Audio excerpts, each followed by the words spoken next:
What's up, YouTube? I got another story for you today.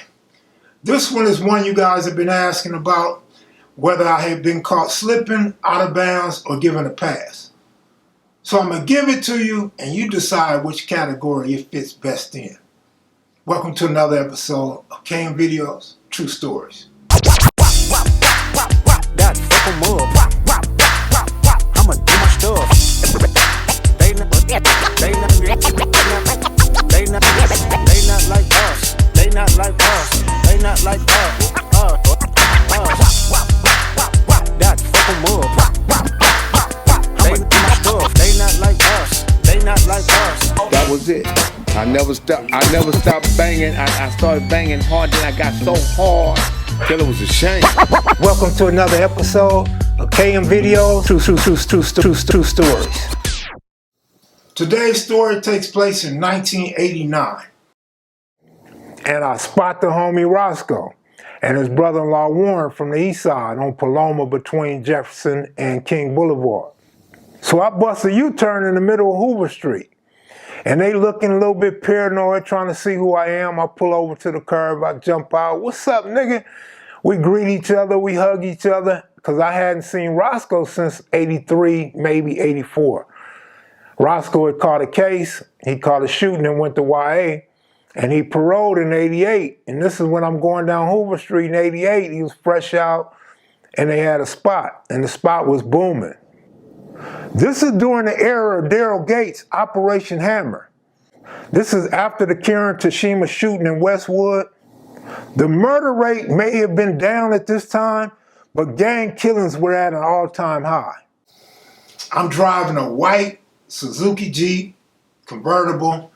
I got my homeboy Rooster with me in the passenger seat, and we're going to the Menlos to see if my homeboy Rosco has beat his case or got out or what have you from a dope case that he caught on the telephone booth. I just got lucky that day, man. So much went on that day. Could have had a gun case, could have had a dope case, could have got killed. I'm like, man, Hoover ain't no joke. But for some reason, I like this shit. And I continued to come over there every day. We had a lot of activities. Believe me, there's a lot of different stories. What I'm saying is, this was a very dangerous area and a very dangerous era. And I would get up and go over there just to be with my homeboy every morning, all day, all night. So we don't find nobody that I know over there. And we come down Hoover Street by a spot. Spot's closed. Nobody's hanging out. So we're going to proceed back to the hood. So I take off going north down Hoover Street. It's about 2:45 in the afternoon. Nice, bright, sunny day. And there's a lot of traffic. People are going to pick their kids up from school or coming home from school. A lot of school buses in the streets during this time. So the traffic is pretty heavy.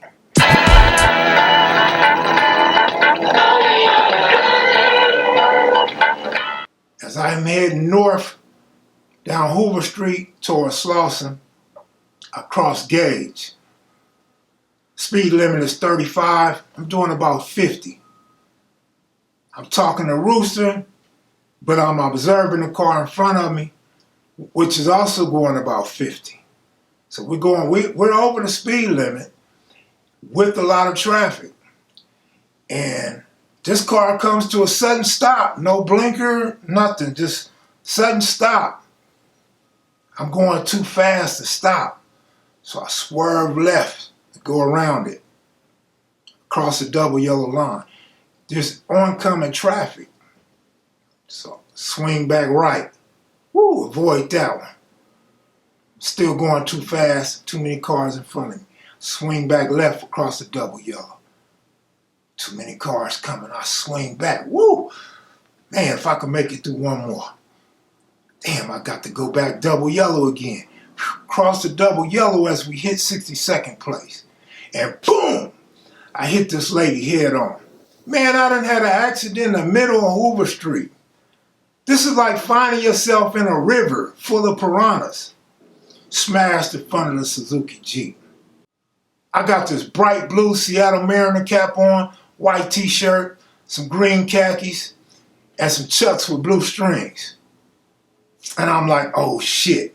The impact of the car, everybody in the immediate area heard the sound.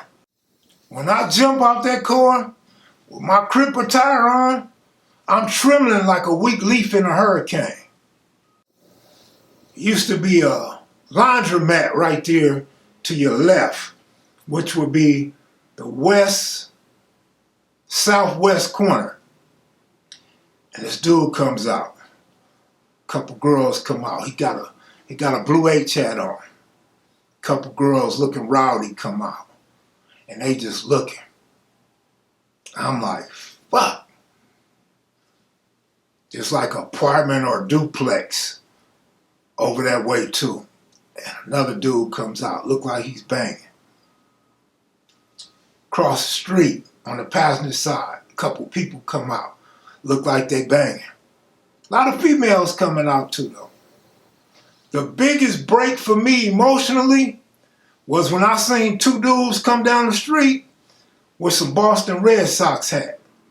Assuming they was brims, I'm like, all right, you know what I mean? That's the buffer I need.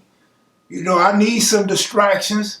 I need them dudes to get at each other, or maybe they know each other. But whatever it is, I'm standing in the middle of the street sticking out like a sore thumb.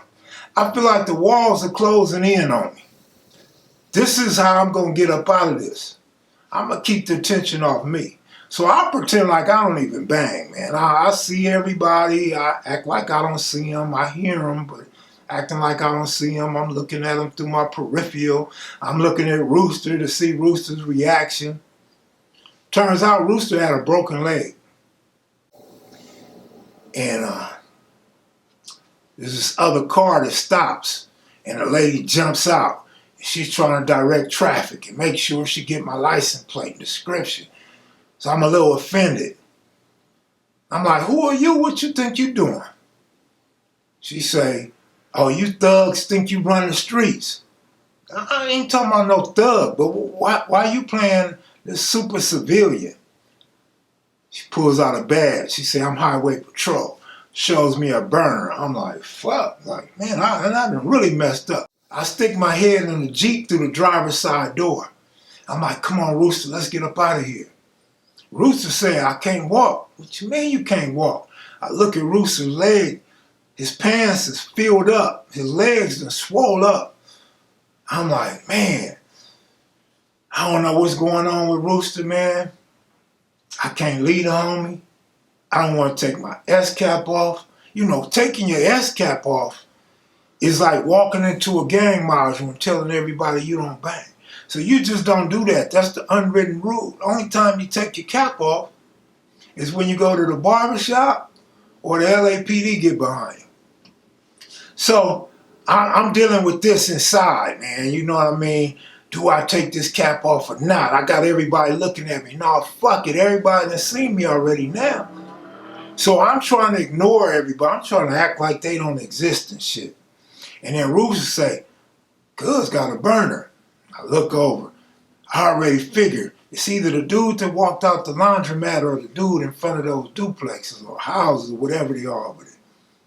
And it's the dude over there in front of the gates.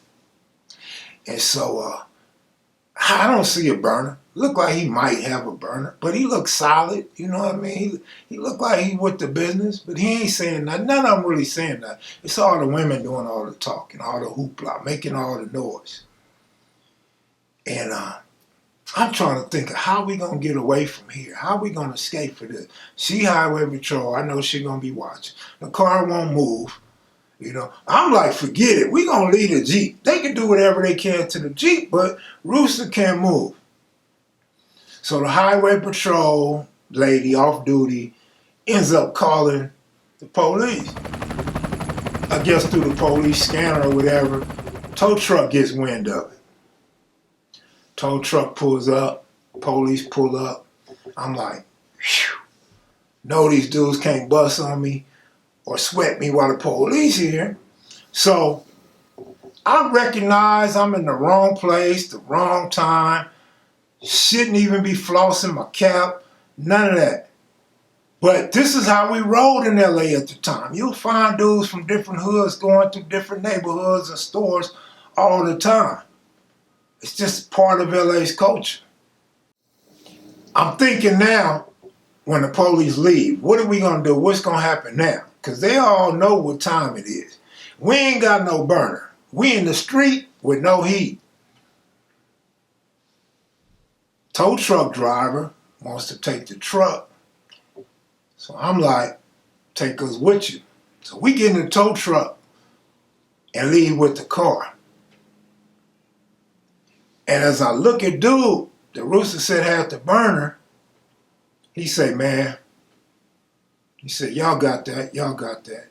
So I'm like, oh, all right, shit, we got that. You know what I'm saying? I'm trying to be tough. I'm trying to be hard. Oh, we got that. I'm really being sarcastic, happy that we getting away. But the whole time, the way dude plays it, he gave us a pass. So shout out to that dude, man. Shout out to that dude that didn't trip, didn't go that extra mile, and didn't try to get in a car and follow us. And so that's what happens in LA sometimes, man. Sometimes you're not prepared for an accident or to end up in harm's way. You know what I mean? And sometimes, hate to say it, but sometimes your savior, the one that stands between you and your rival, somebody getting shot at or somebody getting at the other, it be the police. It be the police, y'all. But I will say, that was our lucky day. But that's it for today's story, man. You can and you will get caught slipping at some point in Los Angeles.